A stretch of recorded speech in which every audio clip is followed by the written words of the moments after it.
Today, we're talking about how to gain 5 new clients in 12 weeks without wasting time on non essentials. And those clients are high ticket clients. And this is targeted towards service providers, people like creatives, independent consultants, coaches who need to work for themselves or who work for themselves and need to gain clients essentially. But if you need to sell anything at all, you're still in the right place. My name is Fope. I'm a business coach and marketing consultant. I have worked for the big guns, including Google, the government, led Google for Small Business in Canada, helping over 50,000 Canadian small businesses come online and find customers online. So I've gained all that knowledge of marketing and sales, and now I'm bringing it to you, as well as mixing it with some of the things I wish I had done better as an entrepreneur and helping my clients and hopefully soon you to gain more clients. Today, I will be sharing a number of things with you, and I'm looking down because my notes are down, so bear with me. I'm going to be sharing a huge thing with you that at first will sound really basic because you're like, I know this. But here's the thing, knowing it doesn't mean that you should ignore it, because have you been doing it is what you will learn about it. This thing is going to help you to finally stop spinning your wheels on how to get clients. It's going to reveal how you've likely been dabbling in random acts of marketing, but haven't really committed long enough to see results. You also see how to overcome your fear of being salesy. This is a big one. How to overcome your fear of being salesy and instead start making sales. And so by the end of this episode, you understand exactly how to get 5 new high ticket clients, because we don't want just any type of clients. You will learn how to stop wasting time on non essential tasks, and you learn how to work with me directly to help you make this happen. You ready? Let's get into it. So, what's this one thing I've been talking about? This thing is direct outreach. Direct outreach is the fastest and only way to sell high ticket services consistently. Sit with that for a minute. Direct outreach is the only way to sell high ticket services consistently. And you know why? It's because potential clients prefer to be sold to. They want to know exactly what it is you offer, how you will change their life, and they want you to sell to them. But if you're still like, Papa, I don't know about that, like, keep listening, okay? Let me tell you how I define direct outreach. I thought about maybe putting it in another way to say active selling, but I think calling it direct outreach really helps it stick. So, direct outreach is the proactive approach of engaging potential clients directly rather than waiting for them to come to you. I know, novel, right? Directly engaging with potential clients rather than waiting for them to come to you. So, what does this entail? Well, first of all, there's the traditional version of direct outreach, which is like, maybe cold calls, emails, and those are part of it, personalized messages. Yes, that's a portion of it. And you know why this is really cool? It allows you to control your pipeline rather than waiting for people to come, imagining they will come magically, because you know that it's magic is only for entertainment. It's not the real thing. You actually can control how many leads you have in your pipeline if you're actively going out there to sell. That's the first thing. The second thing is that second component of direct outreach, active selling, whatever way you're going to put it, this core concept is that personal connections is what how it works. I'm a huge fan of creating super fans because I really feel like people are a huge asset. And so in the process of selling, we're not going to like be users or weird or anything like that. We're making personal connections. And the point is to build genuine relationships by understanding and addressing the client's needs. And this is one of the things that actually helps you to get over that fear of feeling salesy, because the more you understand your client's needs, the better you're able to say, hey, here is what I have observed that you would use this service for. These are the things that I will save you time on. This is what this thing I'm offering would eliminate. This is what it will add. This is what it will replace. This is how it will make your life better. This is how it's the best thing since sliced bread. And when you're able to explain it, explain the client's problems even better than they are, selling becomes really easy, right? Because if they don't need it, then they're not going to buy from you. But if you're able to get down into what they need, and this requires you spending time thinking about the problems that you solve for your clients. So the better you get at thinking about your client's problems, the better you get at sales. They're one and the same. So I hope that also plants the seed of being salesy is not really a thing. If you are a grant writer, you sell Facebook ads, you are a social media manager, you are a data consultant, you are a content creator, you solve problems for your clients. You may not think about it. How is content solving problems? Well, they need to advertise. And a lot of businesses are big and they have all these budgets and they don't know how to relate with customers. So you solve that. The more you're able to think about what it is you do for your client, how you help them reach a niche portion of the population that they cannot really target with ads, but that you have congregated because you are a relatable person and have shared your life over the years, the better you're able to sell and go out and say, this is what I do for you. But if you just make it generic, I create content, okay, so do thousands and hundreds of thousands of other people, right? So the better you're able to get into what you do for your clients, the better your selling will be. And I have gone down a rabbit hole, so I'm just going to keep moving on. Direct outreach entails two things. Traditional direct outreach, which is calls, emails, and all of that, but also personal connections, which establish trust and rapport, and really help you to build those relationships and make sure that people will engage with you. The third thing is it also entails follow up. It's not just that first outreach. It's also like, what do you do after you met someone at a networking event? How do you follow up? Because the money is in the follow up, right? And the fourth thing rather is networking and referrals. It also looks like engaging with your network, encouraging referrals. People feel like referrals should just happen naturally. They do sometimes, but other times you should also ask for them and help people know how to refer you. If you don't ask for them, sometimes they might not think about it, think about referring you, right? If you do good work, yes, oftentimes you'll be top of mind for them. But if you did good work a while ago and it's been a while since you connected, then they might, not remember you. So you also have to do the work to actively solicit referrals and build a referral network, build people that you do joint ventures with, and help each other grow essentially. Like this expands your reach and it builds your credibility through like trusted relationships. And it's all part of direct outreach. It might feel like this isn't direct outreach. It is, because what I'm saying is that you're not waiting for it to happen. You actually create a plan that allows you to say, this week, I'm going to follow up with XYZ people. This week, I'm going to reach out to XYZ people. This week, I'm going to reach out to my contact who isn't potentially a client, but is a potential referral partner. And that's the kind of work I do with my clients. But let's keep going. To summarize it, direct outreach just really has to do with being proactive. Now, this week, I decided I needed a cash injection, a quick cash injection. And so I started to practice what I preach, which is I can do direct outreach. It was Monday night, I decided this. And Tuesday morning, I woke up and I was like, I have an appointment in Toronto. If I don't do this before I leave, I'm going to be tired. So I sent out 10 outreach emails based on signals I saw in the market that they were looking for social media management, which is another part of what I do. And I had retired it for a while, but I was like, you know what? I could use the money. So I did exactly that. And in 2 days, today is Thursday, I'm filming this. Remember, I did it Tuesday morning. I have two calls this week. One of them happened yesterday. I've sent out my proposal for a 5-figure contract for a while because it's a number of months. And the second one is happening tomorrow. Just 1 week of outreach. It can be that fast. It is that fast. That's why I said at the beginning, direct outreach is the way people want to be sold to. It's the fastest way to get clients. And so if you're not doing it, you're sleeping on your potential. You're leaving money on the table.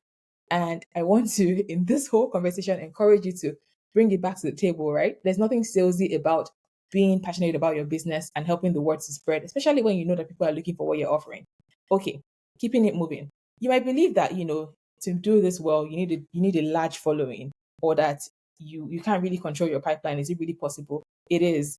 You can predict how much you're going to make if you're keeping your eye on the money. My one-on-one coaching program is called Money Making Priorities, meaning that in your business, you should have 1 to 3 key priorities that you're looking at, right? You or everyone on your team should know how we make money. It shouldn't be taboo to talk about money. You should know exactly how you make money.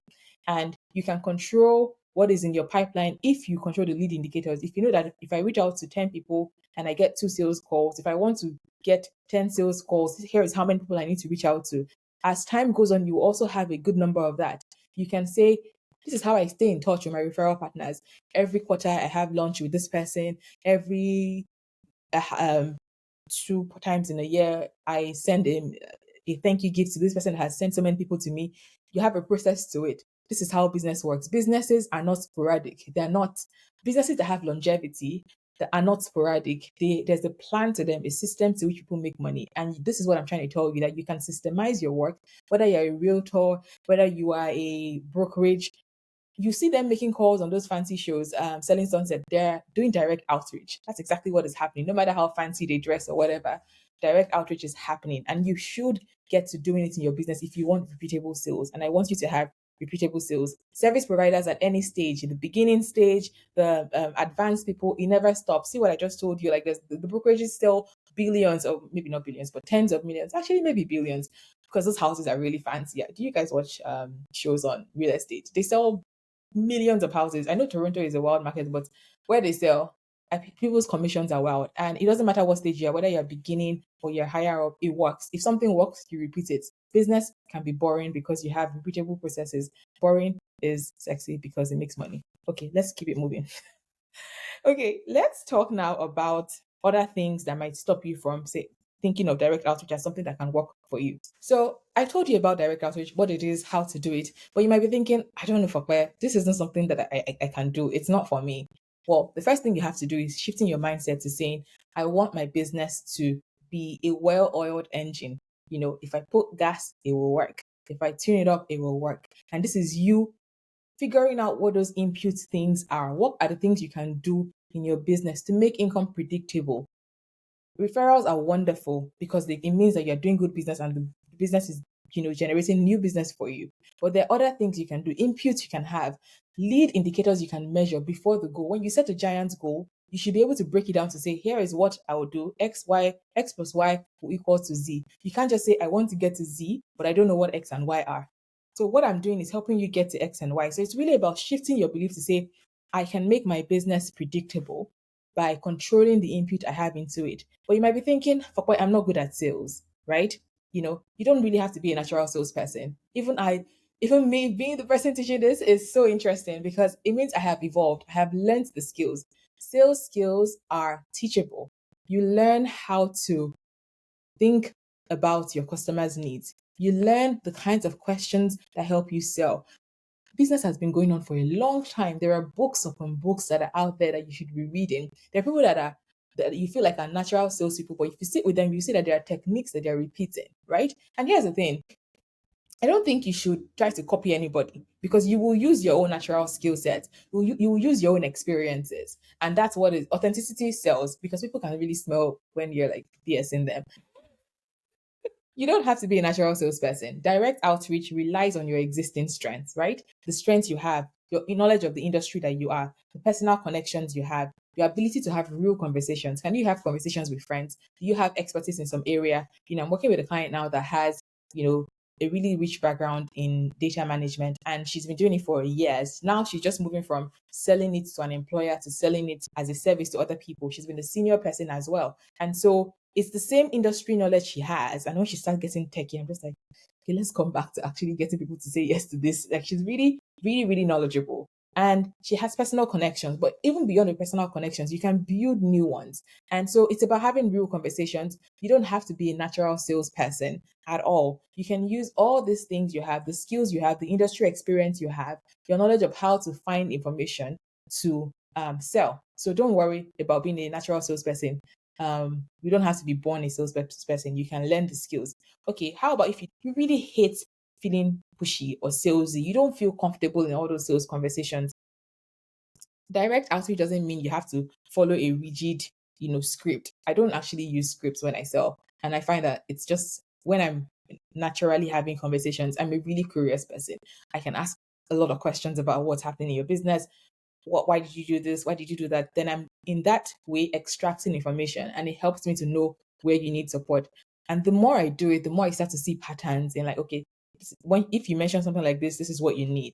And so you will get better as you do. You don't have to be pushy. You lean into your personal style and you build natural communication skills. Yes, you might have a few pointers of the types of questions you want to ask.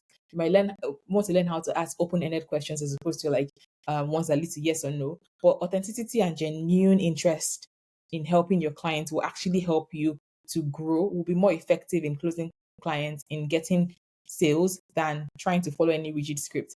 So I know that it can feel daunting at first, but you learn and you actually learn pretty quickly. I'm amazed at how well my clients are doing, from people who were really nervous about, oh, I don't know if my LinkedIn is good enough, to others who were like, I've done this for 5 years for an employer, but I don't know if I can do it by myself. And over the weeks, they just start to build competence. Like they tell me, oh, I reached out to 10 people this week. This is what I did. This is what this person said back in my market research call. And I'm just like, incredible. So it's really easy. It doesn't take too much of time at all. If you're thinking, I don't have the confidence to sell myself, this is a big one. because you do, in fact, sell with confidence. But here's the thing, confidence grows with practice. The more you do these things, the less it can feel daunting, the less you start to dread these situations.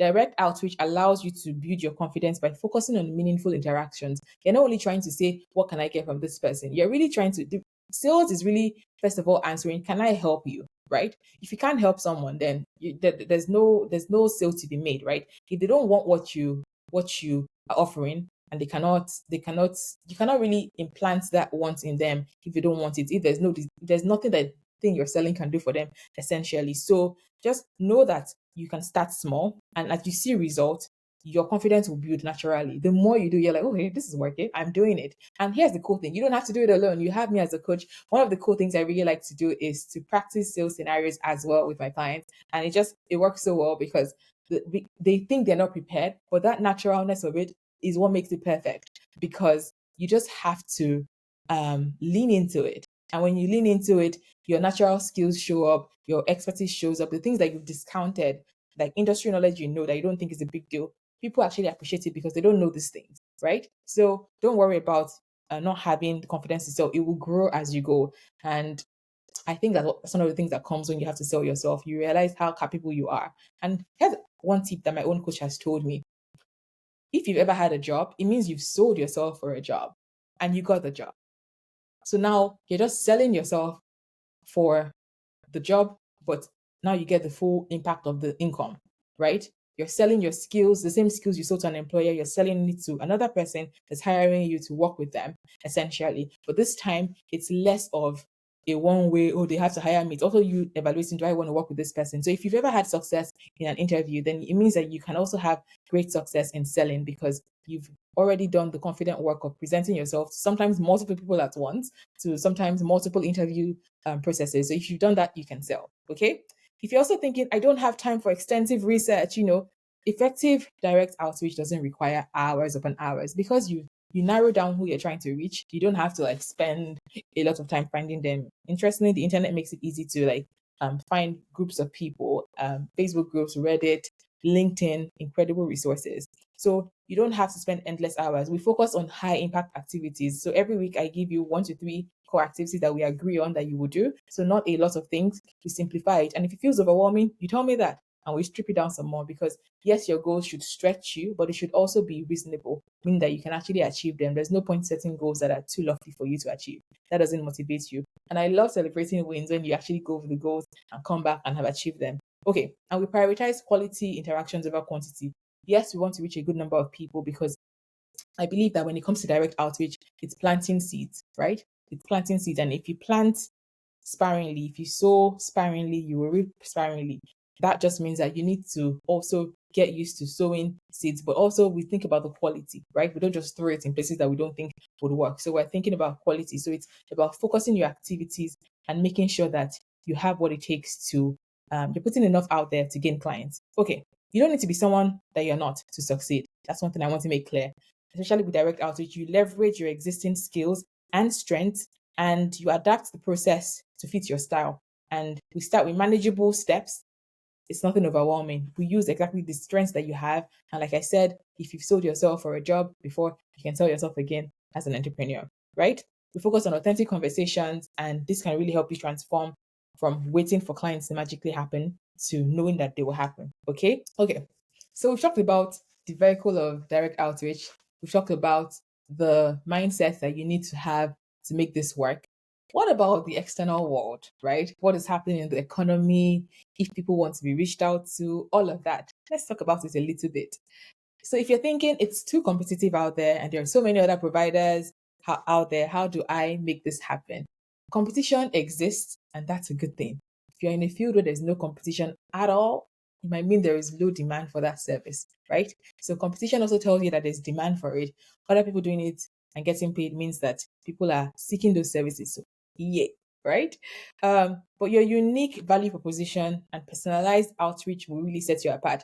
I teach you to personalize how you reach out to people based on what you find and based on the problem that you've identified. And people appreciate this. People really do, right? So when you focus on what makes your service special, how does your service really relate to this person? What are some of the questions they might have about your service? And you answer them preemptively. What are some ways your service makes their life better? What is the thing you're promising exactly that you would do for them? Like, beating around the bush. Nobody likes their time being wasted. So we don't go about this hi, hello, and pretending like you're friends. Like, no, we come directly like, hey, how you doing? And then you go straight into what you're trying to pitch. And I love it. People love it as well. I've been on the receiving end of a number of pitches, and I like to also do until that's what I want to receive, because I know that karma is real. So we don't try to make you beat around the bush or anything like that. We focus exactly on client problems that you're solving for them, and also on what makes you unique. Sometimes you have unique points of differentiation. Somebody I reached out to this week, I just mentioned that I had actually lived in her town, because she put it in the job ad and everything, that like where she lived, and that was the point of connection. So we look at little things like that to show that you've listened to their needs, you've listened to their resources that are out there, podcasts, articles they've written, and you know them a little bit. There's this concept of "Show Me You Know Me" by someone named Sam Sales, and it's really good. And I incorporate it, making sure that whenever you're pitching, it's direct and it's personalized essentially. So when you think about competition, realize that it's a good thing, first of all. And secondly, you will stand out based on your unique characteristics. There's a lot of opportunity, right? So forget about the competition for a minute and dip your toes into the water. Oh, I should have said there's a lot of fish in the ocean, so that would have worked, but you get the gist. Okay. So if you're thinking, I don't have a big network or a large enough audience, I thought about this for a while. And like I felt like I had to keep growing my social media audience and everything. And interestingly, let me segue a little bit. There's this thing called the model, which I've also learned as a way to help you to reframe your thoughts, where it's like cognitive behavior therapy essentially, where circumstances are neutral. I mean, there are things that can be bad as well, but just say that circumstances happen and you can't really control those things. They're just facts. They happen. But the thoughts you have about those circumstances then influence your feelings, right? Your feelings then influence your actions, and your actions influence your results. So when you think, the thoughts you have are so powerful in creating your reality. The Bible has been trying to tell me this for ages. And for some reason, it took seeing it in coaching scenarios to really understand it. The same circumstance that one person sees as impossible and there's no opportunity is the same one that another person leverages and makes things work. And how does this relate to your audience being small? When you think that your audience is too small, what are the things that you do as a result of that? You might ignore them, the audience you do have, and be trying to get a whole lot more people to come into your world. When you do have an audience, you have an email list of 80 people and you're not emailing them. 80 people is a small, thriving church, right? It's a small, great gathering. If you have 80 people in your house, wouldn't you be overwhelmed, right? And you don't have to listen to like conventional wisdom of, oh, you only convert 1 to 3% or anything like that. Why do you have to convert only 1 to 3%? If 10 people watch your webinar, why can't 5 people buy from you? Yeah, if you have an audience of 80 people and you're emailing them with things that are valuable to them, you are pitching your offer consistently and confidently, because people buy your confidence as well, remember? Why won't they convert? So the thoughts you have about your audience really do also influence the results you have. Don't ignore the audience in front of you, the 80 people on your email list, the 20 people on your Facebook group, the 700 contacts you have on your phone. Do you know the amount of people those are, and the people that they know? Does everybody on your contact list know what you do, right? If they can be seeing you dance and enjoy at parties when you post in your stories, they can also learn about your business and refer you. I actually started to reach out to people on my contact list, and one person did not even like, many of them did not reply, but this person I'm talking about right now didn't reply but referred somebody to me. So when I got on the call with the person and I was like, I don't know who this person is, so I just asked, oh, how did you hear about me?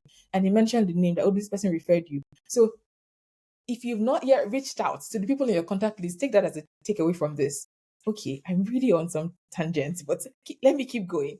If you're thinking as well, clients won't pay my rate in this economy, don't lie to yourself. Now, many clients are willing to invest in high value services, even in this economy. In any economy, people are making money. Why can't you be one of them?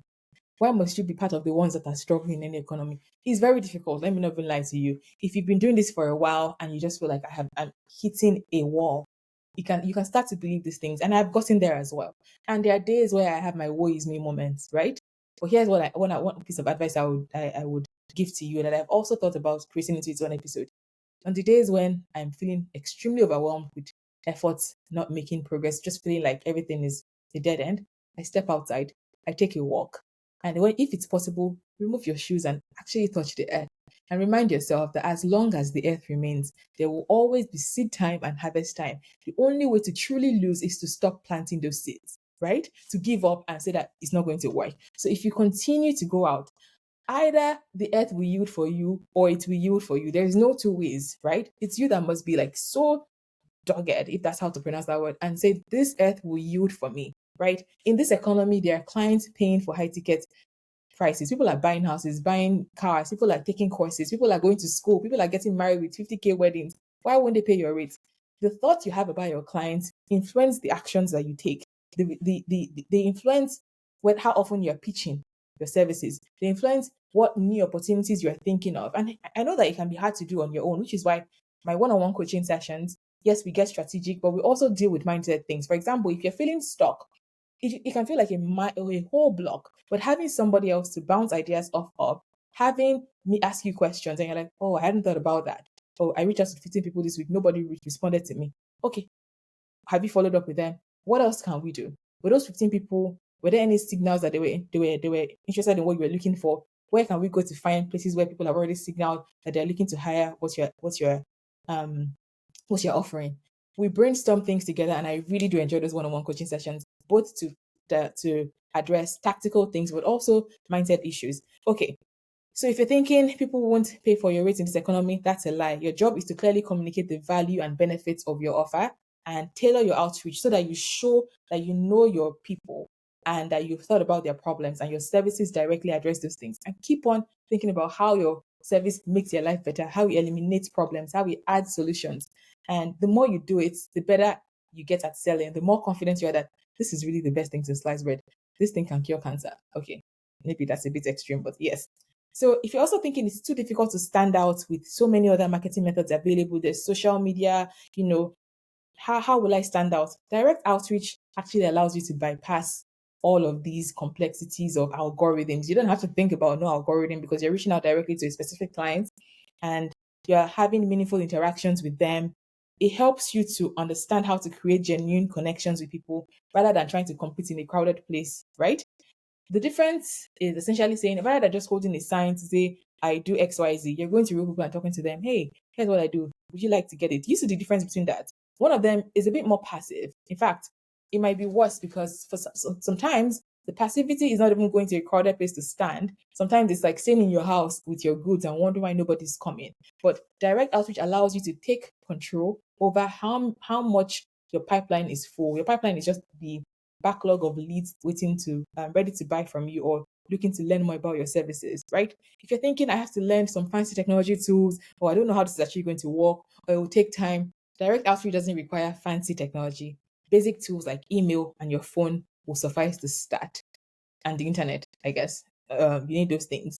LinkedIn would work. Instagram would work. Whatever platform you're comfortable with. Some people don't even do social media. Then we'll find other ways. I have a client that really doesn't like social media, but she enjoys YouTube. I'm like, I'm so glad you don't think YouTube is direct outreach.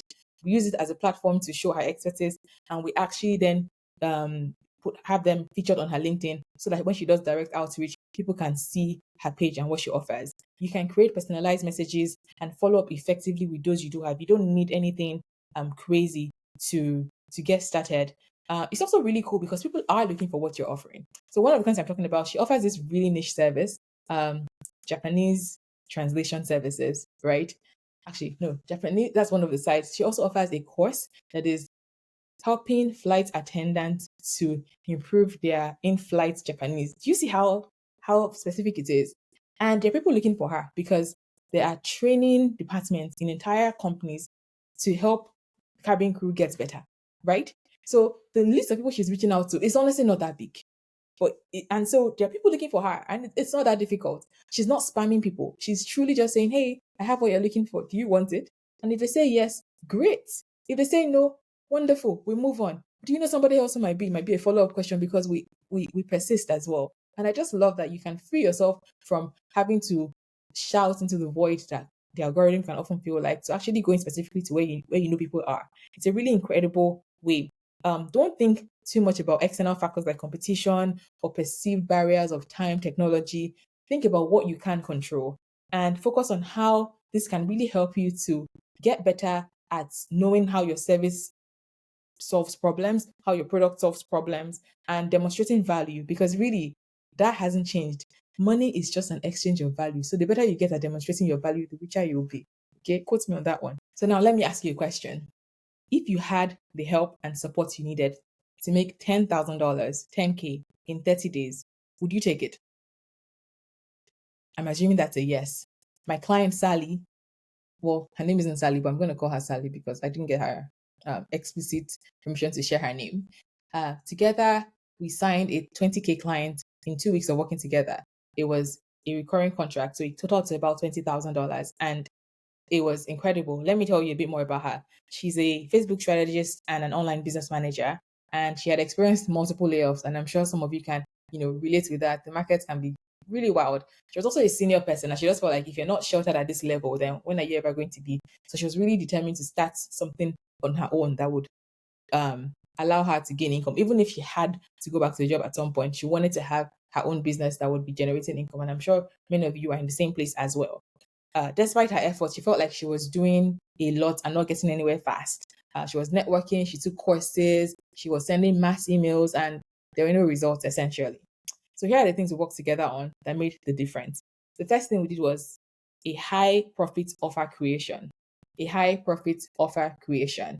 We defined her offer to match her own income goals and really made sure that the pricing was reflecting the value of the service as well as meeting the income goals she wanted for herself and business, because you come first, right? And so it was relevant, it made sense, it was the right price, and it was also, priced at a level where it was competitive as well. And so that was one of the key things that we did together. And that's something I do with a bunch of my clients, because I find that sometimes people have a lot of packages that they don't make financial sense for you, but you're just thinking that that's the only thing that people can afford. And you don't have to offer 6 unlucrative packages if you can offer 1 to 2 really high priced, high offer, high profit ones. So the first thing is to really evaluate your high profit offer, and if you don't have one, create one. And that's what we did together.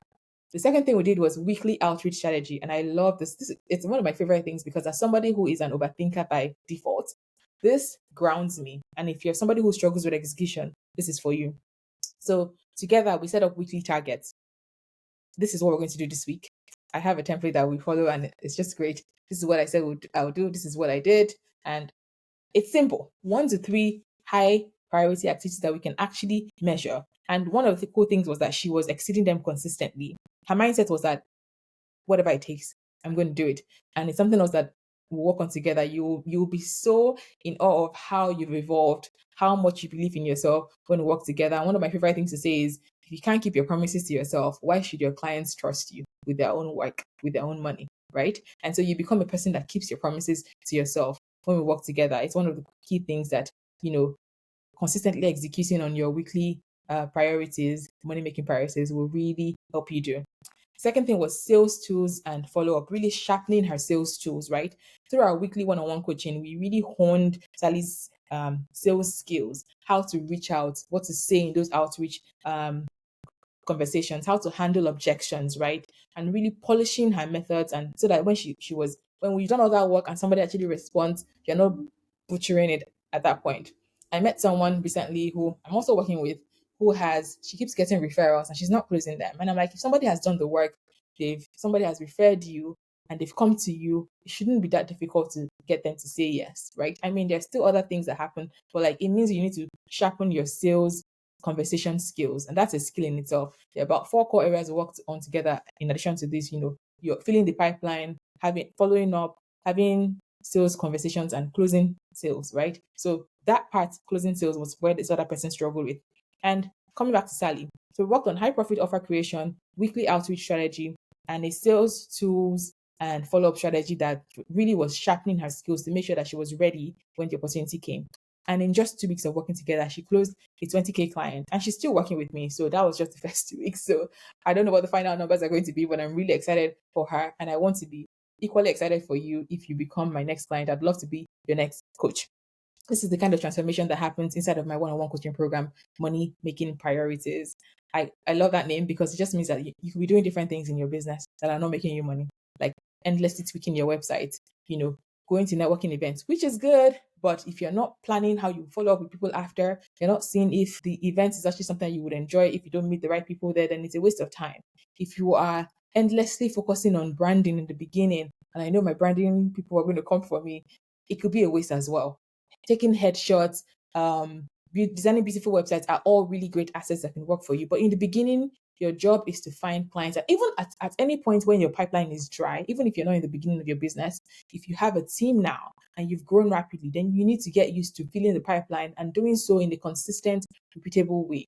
And when we work together on highlighting your money making priorities, you really will have it at the front of your mind. So it's not something that you set goals and it's forgotten and you have to like blow off the dust off of it when it's time for the quarter to end. We work together in 12 focused weeks where we do one-on-one coaching. So 12 weeks is short enough for us to have a single focus and timelines where goals don't become like the scope of the goals are not too many where it becomes a lot. We also have like focus because it's a short timeline essentially, and it's not a group program or anything. It's me and you one-on-one, so it's customized to your needs, and I just love it, and I know that my clients love it as well, and you will love it as well. What we do is we have weekly one-on-one coaching calls. Accountability is built in. We have these check-ins, and every action step is tailored to your needs. It's tailored to your business stage. It's tailored to what you've tried before. It's tailored to your strengths as well. And so it's truly customized and just one of the most wonderful things to have you have someone's full attention, someone whose brain is working for your business. And yes, we have that hour together, but I'm constantly thinking about you as well afterwards. And so sometimes I come to our calls with notes on things you need to improve, things I thought you did really well that I didn't get to highlight the other time. And we celebrate the wins. It's just incredible to see the progress after, like the confidence build, the traction coming. It's incredible. My promise to you is that I will work with you personally to secure 5 new high ticket clients in 12 weeks by focusing on essential marketing, sales, and mindset strategies to make sure that you're keeping your mind positive on the best case scenario, on how to think about situations so that you can act on solutions. Let me say that again. How to think about situations in a positive light so that instead of spinning out, you are figuring out, okay, what can I control? What can be my next step? And you're not getting stuck. Somebody I worked with previously was saying how she had a week where she met with someone and she had such high hopes that they're going to say yes. And then they didn't say yes. And that just made her spiral. She stopped reaching out to people. And she was just feeling really down. But thankfully, we meet together weekly, right? So even if that happens, you only lose a week rather than a month or 3 months, or sometimes even abandoning the whole project, right? Or other people find that they're hitting a wall. What used to work before is no longer working. And so we need to re strategize. We look at what's happening in the market, what's happening in your industry. I know that buyers love multiple touch points. And so we work on that as well. Maybe we do have direct outreach as our primary method, but we're also supplementing with other things that are allowing people to have enough material to research you when they need to make a decision on you. Okay. So here's what I'm going to also offer you if you're watching this and you've stayed till this point. I should have announced at the beginning. Maybe I will go back. Book your sales call by September 27 and you receive a bonus 30-day challenge where we're going to work on 10K in the first 30 days. That's our bonus, right? How to make 10K in the first 30 days of our work together. It's a special bonus only if you sign up by September 27, and I'm really excited for it. Our goal is to help you sign your first 10K or next 10K clients in 30 days. So let me tell you a bit more about this bonus and what it entails. So it's the 30-day 10K client challenge, and the goal is to sign your first or next 10K clients in the next 30 days. They're going to be about 3 focus areas. The first is high profits offer creation. We're going to make sure that we're refining your offer to attract high value clients as well as going where they are. We're not waiting for them to come. It's not magic, right? We're going out to plant those seeds. Second is, that planting seeds, outreach strategy. We're going to focus on how to send, what the number of personalized pitches to send will be, and how to find qualified leads as well. We're going to get into all of that. Again, it's customized to your industry. It doesn't matter whether you're a grant writer or whether you have a B2B SaaS solution, or whether you are you've already made 200,000 this year and you just want to close this quarter strong. It doesn't matter. It's personalized to you. And the third thing is your sales tools and follow-up will really utilize proven tools to close deals. Make sure that nothing is slipping through the pipeline, right? Nothing is falling through the cracks. And so it's really going to be interesting because it's a challenge, right? And so it has a start date and an end date, and that alone gets you really excited and motivated. So all that motivation you often lack, you will have accountability built in, but you also have a deadline that motivates you to get working.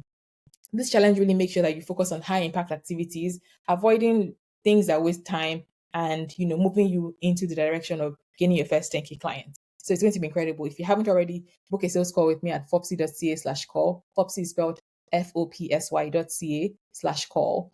And I cannot wait to talk with you. Now, I want to answer a couple questions, but please be sure to head over to fopsy.ca/call and book that sales call with me.